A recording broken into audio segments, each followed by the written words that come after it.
শুক্রবার প্রথম ক্লাস, টিভিকে কানেক্ট করছি ল্যাপটপের সাথে। এইখানে মিটে ক্লাস নিচ্ছি, এখানে আমি দেখতেছি ক্লাস কে কে আছে। কিছুক্ষণ আগে দুইটা বড় দাদা এবং একটা ফ্রেন্ড ছিল, তারা তাদের ব্যস্ততার কারণে চলে গেল বলেই।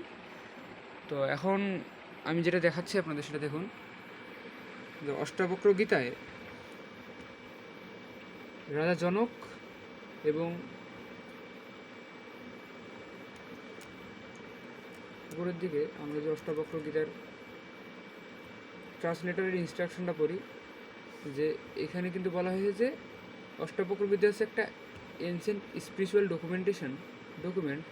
এখানে গ্রেট পিউরিটি এবং পাওয়ারের কথা আসছে। এখানে পিওর কেন? পিওর এই জন্যই যে এখানে কোনো ঝামেলা ছাড়াই ওয়ান পয়েন্টের কথা বলা হয়েছে। এবং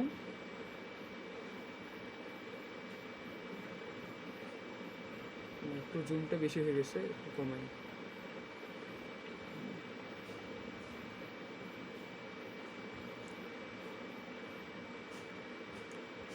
আর এখানে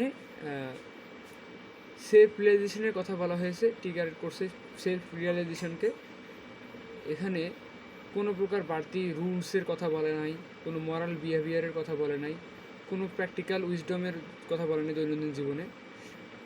আর পাওয়ারফুল এই জন্য যে আমরা আমাদের জীবনের নিচু স্তর থেকে সত্যের পথে উঁচু স্তরে যেতে পারবো এই অষ্টাবক্র গীতা পড়লে। অষ্টাবক্র গীতায় মূলত কথাবার্তা হচ্ছে একজন গুরুর মধ্যে কথোপকথন। অষ্টাবক্র মুনি একজন গুরু এবং রাজা জনক একজন গুরু। তার মানে দুই গুরুর মধ্যে এখন কথোপকথন, যখন আমরা বর্তমান সময় যেরকম পডকাস্ট শুনি লাইক সেটার মতো।